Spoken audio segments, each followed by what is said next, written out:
दोस्तों, स्वागत है एक बार फिर आप सभी का आपके अपने यूट्यूब चैनल पीएस क्लासेस पर।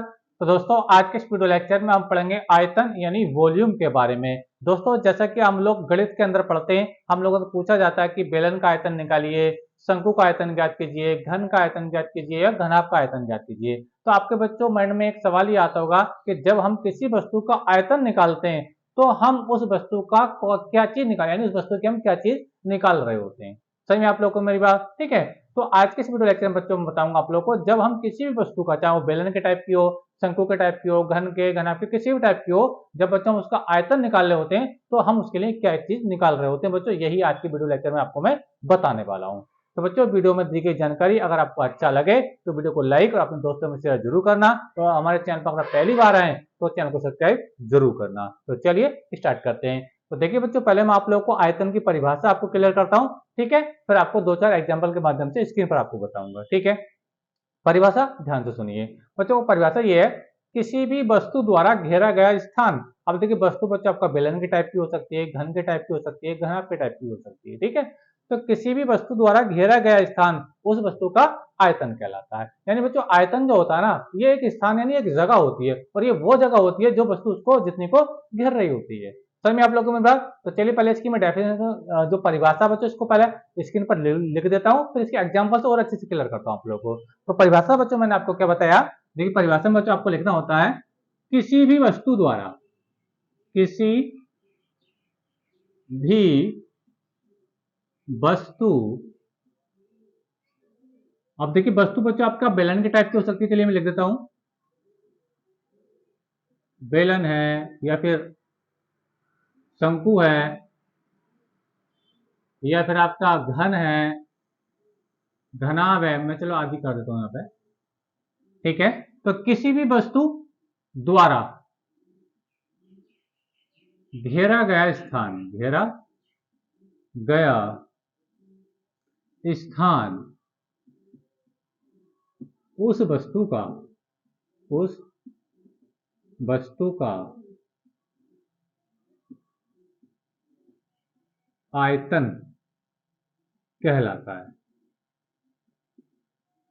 कहलाता है। और इसे हम बच्चों बी से प्रदर्शित करते हैं, इसको हम बी से रिप्रेजेंट करते हैं। बी कौन सा वाला बच्चों? ये वाला जो वॉल्यूम शब्द लिखा है ना, इसको जो पहले जो लेटर है बी, इसको हम बी से लिखते हैं, ठीक है? तो परिभाषा एक बार फिर से क्लियर कर लेते हैं। किसी भी वस्तु, वस्तु बच्चों मैंने आपको बता दिया किसी भी टाइप की हो सकती है, एग्जाम्पल मैंने लिख दिए, ठीक है?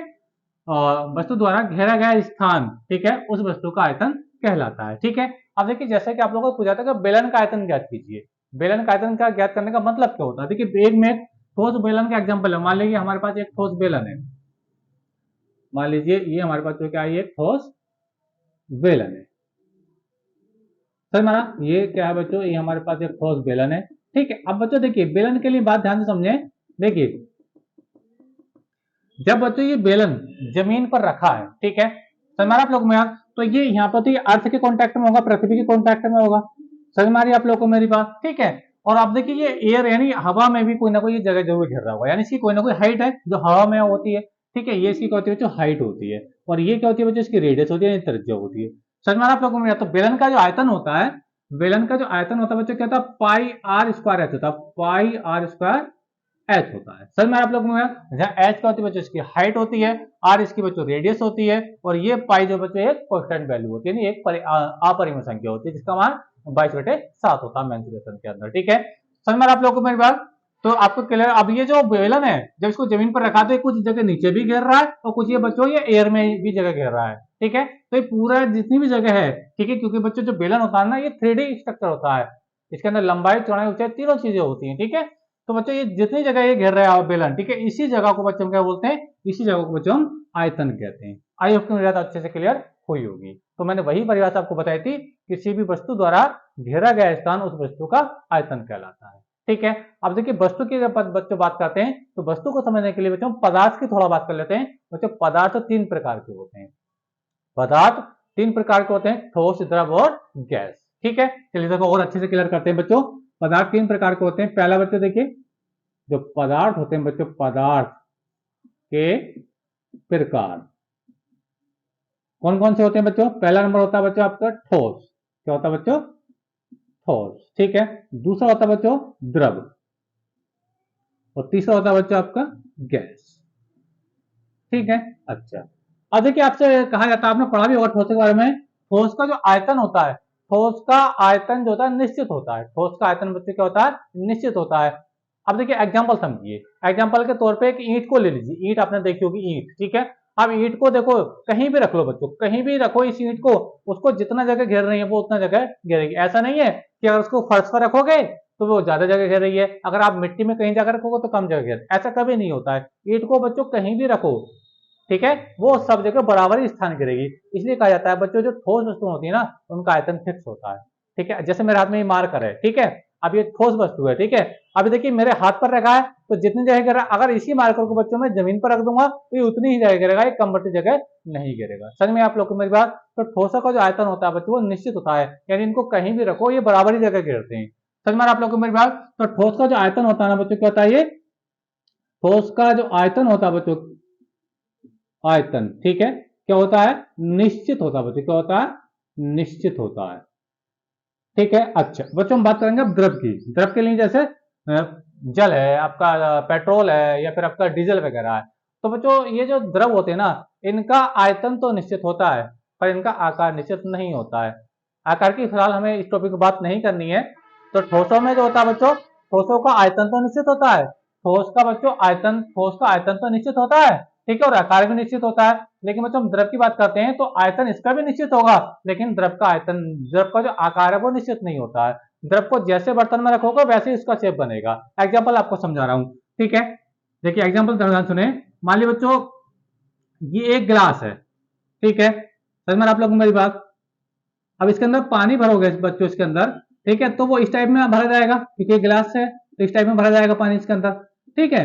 अच्छा अब इसी बच्चों पानी को आपने मान लीजिए किसी जग के अंदर भर रहे हैं, मान लीजिए देखिए मैं जग का एग्जांपल दे रहा हूं, थोड़ा समझ लेना इसको। ये आ गया, ठीक है, ये क्या बच्चों, मान लीजिए जग है, ठीक है। तो अब इसमें देखो, देखो आयतन तो इसका फिक्स रहेगा, इसको जितनी जगह घेरनी है उतना ही घेरेगा, ठीक है। समझ में आ रही है आप लोगों को मेरा, क्योंकि ये थोड़ा चौड़ा है, ये देखिए, समझ में आ रहा है आप लोगों को मेरी बात। तो कहने का मतलब इसमें आकार ये कुछ ऐसा दिखाई देगा आपका जो जल है, इसमें आकार कुछ बच्चों ऐसे दिखाई देगा जल का, ठीक है। तो यानी कहने का मतलब ये बच्चों, जल यानी जो द्रव होते हैं बच्चों, द्रव का आयतन तो निश्चित होगा लेकिन इनका आकार निश्चित नहीं होता है। समझ में आप लोग को मेरी बात। तो देखिए मैं लिख देता हूं तो बच्चों, द्रव के लिए जो होता है बच्चों, द्रव के लिए इनका जो आयतन होता है बच्चों, आयतन क्या होता है बच्चों, निश्चित होता है। क्या होता है बच्चों, निश्चित होता है, निश्चित यानी फिक्स होता है, ठीक है। समझ में आप लोग को मेरी बात, ठीक। अच्छा अब बच्चों बात करें, अभी मैं आकार की जो बात कर रहा था, तो ठोस के लिए बच्चों इनका आयतन भी निश्चित होता है और आकार भी निश्चित होता है, ठीक है। आकार के लिए हालांकि हमें बात नहीं करनी है, लेकिन बच्चों द्रव की जब बात करते हैं तो इसका आयतन निश्चित होता है। आयतन क्या होता है बच्चों, द्रव का निश्चित होता है, ठीक है, लेकिन आकार निश्चित नहीं होता है। जैसे इसको शेप में रखोगे वैसी शेप इसका बनेगा उस पात्र के अंदर, ठीक है। अच्छा बात करते हैं बच्चों हम गैस के लिए बात करते हैं। तो बच्चों गैस का जो आयतन होता है, गैस का ना तो आयतन निश्चित होता है और ना आकार निश्चित होता है। यानी गैस जो आपकी गैसेस वगैरह होती हैं, इनका आयतन, ना तो इनका आयतन निश्चित होता है और ना आकार निश्चित होता है। एग्जांपल देखिए आपको समझा रहा हूं। मान लीजिए हमारे पास बच्चों क्या है, एक कंटेनर है हमारे पास। मान लीजिए एक कंटेनर बच्चों ये है हमारे पास, ठीक, ये हमने एक कंटेनर बना दिया, ठीक है, और ये मान लीजिए ऊपर से कवर है, ऊपर से क्या है, कवर कर दिया इसको, ठीक है, और ये इसका ढक्कन है बच्चों, ठीक है। अच्छा अब बच्चों इसके अंदर जब हम गैस हमने भरा, मान लो ऊपर से हमने गैस को भरा, ठीक है, जब गैस को भरेंगे ना तो बच्चों ये गैस है ना इसके पूरे आयतन में फैल जाएगी। गैस इस बॉक्स के पूरे आयतन में एक समान रूप से फैल जाएगी। समझ में आप लोगों को मेरी बात, ठीक है।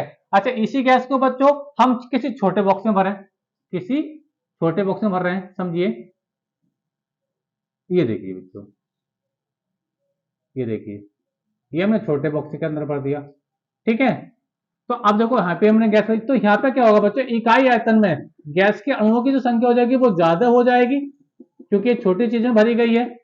तो यहाँ पे जो आयतन है बच्चों वो कम बढ़ती हो जाएगा। यहाँ पे आयतन क्या है, ज्यादा है गैस का, और यहाँ पे आयतन इसका क्या है, कम है। समझ में आप लोग में। तो कहा जाता है बच्चों कि जो गैस होती है ना तो इसका आयतन निश्चित होता है ना आकार निश्चित होता है। जो द्रव होते हैं बच्चों इनका आयतन तो निश्चित होता है लेकिन आकार निश्चित नहीं होता है, और ठोसों का आयतन और आकार दोनों ही निश्चित होते हैं, ठीक है। तो गैस के लिए आपको बताता चलो बच्चों, जो गैसेज होती हैं इनका बच्चों जो आयतन होता है, क्या होता है बच्चों, आयतन, ठीक है, आयतन निश्चित नहीं होता है, ठीक है। आई होप को बच्चों अच्छे से क्लियर हो गई होगी, ठीक है। तो बच्चों आज के इस वीडियो लेक्चर बच्चों हमने जाना कि आयतन क्या होता है। एक बार फिर से रिपीट कर रहा हूं बच्चों, किसी भी वस्तु द्वारा घेरा गया स्थान उस वस्तु का आयतन कहलाता है। समझ में आप लोगों को मेरी बात। अब ठोसों का आयतन और आकार दोनों निश्चित होते हैं। ठोस के लिए दोनों चीजें निश्चित होती हैं। द्रव के लिए आयतन तो निश्चित होता है लेकिन आकार निश्चित नहीं होता है। और गैस के लिए बच्चों ना तो इनका आयतन निश्चित होता है ना आकार निश्चित होता है। तो आई आपको बच्चों जानकारी अच्छी लगी होगी। वीडियो लेक्चर कैसा लगा कमेंट करके जरूर बताइए। चैनल पर नए तो चैनल को सब्सक्राइब कर लीजिए। तो मिलेंगे नेक्स्ट वीडियो में किसी नए टॉपिक के साथ। तब तक के लिए धन्यवाद। Best of luck.